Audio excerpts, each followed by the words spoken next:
Well, it's time for another Shooter's Coffee chat. Last one I did, I talked about my start to reloading, and today I wanted to pick that up in a similar vein and talk about my start to casting. My casting story starts about 4.5 years ago. I've been reloading for more than a decade, but always with jacketed bullets. I'd heard of cast lead bullets, but I haven't given more than a thought or two. I think I'd heard something about leading, and that sounded annoying to deal with. My jacketed bullets were working just fine, so I never looked into the cast bullets at all. I kind of had this impression that cast bullets were for a niche crowd, that some kind of old-time purist or something. At the time, I was living in the South, but my job moves us around on a regular basis, and at the time, we just found out, again, this is about 4.5 years ago, we just found out that we were going to be moved to Alaska. Now, shortly before that, I had just purchased my Smith & Wesson Model 29, which has a 6.5-inch barrel, and it's a .44 Magnum. And I thought, hey, that's a pretty capable handgun. And one of the things that came to mind when thinking about and planning for Alaska was grizzly bears. I started searching the internet to find out how viable .44 Magnum was as grizzly defense. I mean, you can find a multitude of opinions on the internet about anything. But I kept coming across this idea that 44s would probably work just fine, but you really needed hard cast bullets, because in a situation where the bear is charging and dead set on chewing your leg off, you need to shoot a hole through its very thick skull plate and into its brain. And these hard cast bullets were supposed to be great at penetration. And so that sent me on a quest to figure out exactly what this hard cast bullet thing was. That's a good cup of coffee from Alaska. So as I pursued this, what is a hard cast bullet thing, I found myself confused by several things. I was going to order some hard cast bullets from a website, but I kept reading that you need to make sure that the size is exactly right for your particular firearm, and that even a thousandth of an inch could make a big difference. And I wasn't confident in how to make sure I got that just right, or which bullet I should order. I also started to think that maybe I could cast my own, but it seemed like it might be an expensive thing to pick up for just a few bear and moose defense bullets. I was still under the impression that jacketed was the way to go for 95% of the time. So shortly after we moved to Alaska, I came across a local guy at a gun show that cast and sold bullets. And I got some good information from him, and I ended up buying 2 boxes of 44 bullets from him. One of those was a 240 grain semi-wad cutter, and the other was a 270 grain semi-wad cutter with a gas check. If you've seen my video where I described shooting my chronograph, it was with that 270 grain bullet. Well, after I loaded and shot a few of those and did some more reading online, I started to realize the vast potential of these cast lead bullets. I was also beginning to spend a lot more time at the range and shoot a lot more, and I really started to consider getting into casting. As I tried to learn everything I could, I kept coming across this guy on YouTube that called himself Fortune Cookie 45LC, and I spent a lot of time studying in the hot lead zone. Fortune Cookie certainly has the heart of a teacher, and unbeknownst to him, he became my virtual mentor. I began watching all of his videos and reading a few other things, and then in the spring I got our tax return back, so I spent a few $100s at Midway and Amazon and ordered a lot of what you see here on this table. The big item that I ordered was the Lyman Big Dipper Master Casting Kit, if I remember right.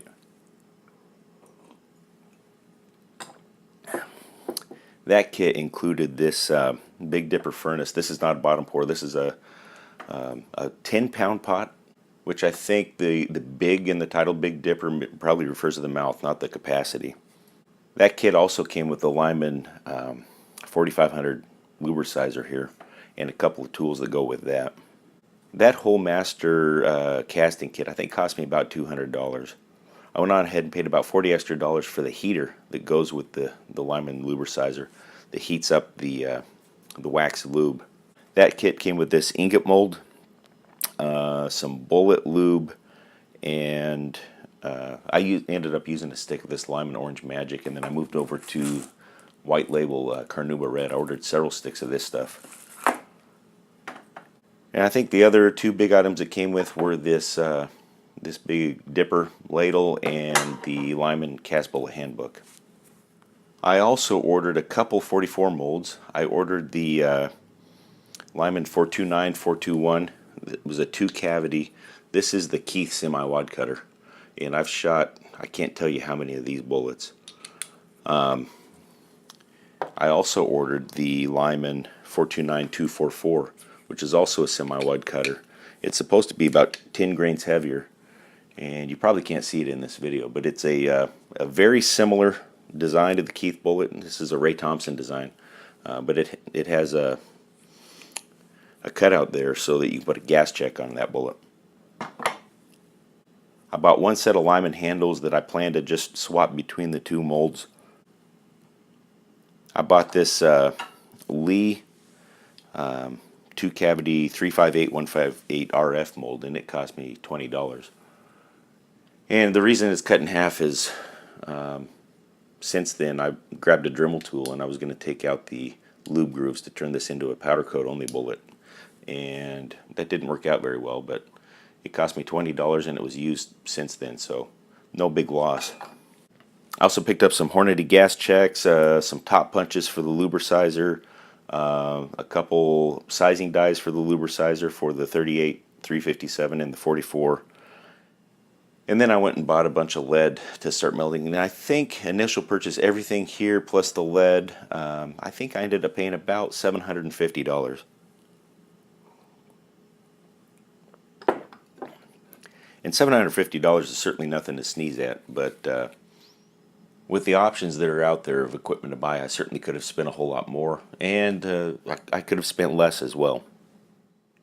Here's a picture of the first batch of bullets I cast. These were the Lee 358 bullets, and here they are cast, then sized and loaded. And this was, again, this is about 3.5 years ago. This is the first batch of bullets that I cast. My intention with these was to mimic the Spear 158 grain gold dot hollow point that you see here, and my cast bullets would be a much cheaper practice and range option.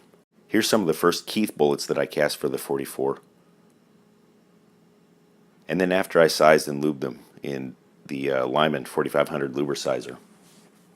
About 2 years ago we moved back south, and around that same time, after ladle casting with 2-cavity molds for a year and a half, I decided I'd get some larger molds, and I would also get a Lee 20-pound bottom pour pot. So I got the Keith bullet mold in a 4-cavity, and I got the Lee 158 grain 357 bullet mold in a 6-cavity. And I also picked up a couple more molds. Since then, I've started powder coating. I've acquired several more molds, and y'all have seen just about everything I've done over the last 8.5 months, because most of it's been on video. So how about y'all? What was your journey into bullet casting? Was it big brown bears that drove you to the melting pot? I'd love to hear about it in the comments or in your own video. If you haven't started casting yet, I highly encourage you to. It is far less scary and complicated and confusing as it may appear before you start. And there's an outstanding community of folks here that would love to answer any questions and help you get started. Now, when I first bought my casting equipment, one of the 3 molds I bought was this Lyman 429-244, and I still have yet to ever cast with this mold. I think it's time. In fact, I think the first time I use it will be with my old ladle setup. I think I'll use the stuff here on this table. So let me get that plugged in, and I'm going to cast up some bullets. I'll make that my next video. So that's all for this chat. Thanks for watching, and God bless.